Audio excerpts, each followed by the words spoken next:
Hello friends, நம்ம வீட்டில் காய்கறி இல்லாத நேரத்தில் நம்ம என்ன செய்கிறதுன்னு தெரியாது. அந்த நேரத்தில் யோசிக்காமல் இந்த குழம்பு வைங்க.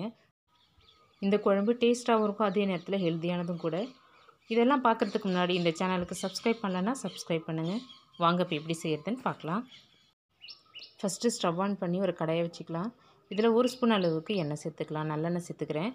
இதில் 10 பல்லு பூண்டு சேர்த்துக்கலாம். சேர்த்துட்டு இதை லைட்டாக ஃப்ரை பண்ணிக்கலாம்.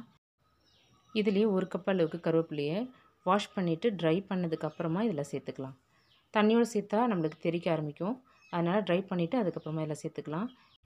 இந்த கருவேப்பிலை கூட நம்ம பூண்டு சேர்த்துருக்கோம்ல, இது வந்து நம்மளுக்கு டேஸ்ட்டும் கொடுக்கும், குழம்புக்கு திக்னஸும் கொடுக்கும், அதே நேரத்தில் வாசனையாகவும் இருக்கும். அதுக்காக தான் பூண்டு சேர்த்துருக்கோம். நம்ம எந்த அளவுக்கு வேணாலும் பூண்டு சேர்த்துக்கலாம். இப்போ பாருங்கள், நல்லா ஃப்ரை பண்ணியாச்சு, எடுத்து வச்சாச்சு. அடுத்தது அதே கடாயில் இதுக்கு வந்து எண்ணெய் அதிகமாக சேர்த்துக்கிட்டால் நல்லாயிருக்கும். நல்லெண்ணெய் அதுவும் முக்கியமாக. நான் வந்து 2 ஸ்பூன் அளவுக்கு எண்ணெய் சேர்த்துக்கிறேன்.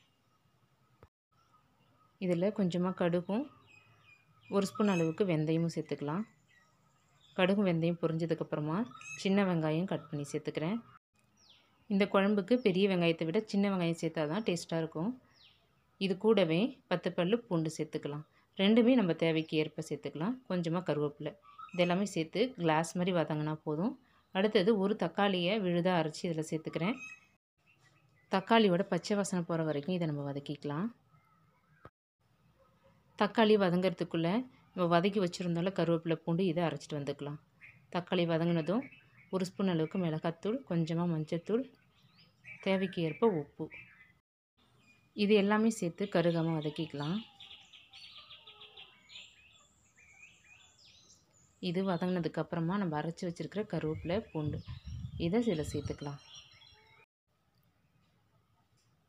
சேர்த்து இந்த மிக்ஸை நம்ம எண்ணெயிலே நல்லா கொஞ்சம் நேரம் வதக்கிக்கலாம். எல்லாத்தோட பச்சை வாசனை போனதுக்கப்புறமா நம்ம ஆல்ரெடி எலுமிச்சைப்பழ அளவுக்கு புளியை ஊற வச்சுருக்கோம். அதை கரைச்சி இதில் சேர்த்துக்கலாம். சேர்த்துட்டு இதை மிக்ஸ் பண்ணிக்கலாம். இதில் தண்ணி அதிகமாக சேர்க்காமல் 1/2 டம்ளர் அளவுக்கு மட்டும் தண்ணி சேர்த்துக்கலாம். இந்த மிக்ஸி ஜாரில் 1/2 டம்ளர் அளவுக்கு தண்ணி சேர்த்து அலசி இதில் ஊற்றிக்கலாம்.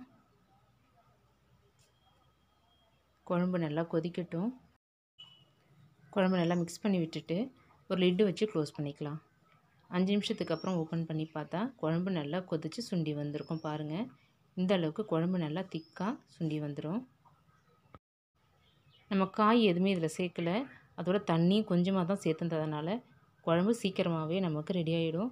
பாருங்கள் குழம்பு எந்த அளவுக்கு திக்னஸாக இருக்குதுன்னு. இது கூட கொஞ்சமாக நீங்கள் வெல்லம் சேர்த்துக்கலாம். உங்களுக்கு பிடிச்சிருந்தா சேர்த்துக்கலாம், அப்படி இல்லைன்னா நீங்கள் விட்டுடலாம்.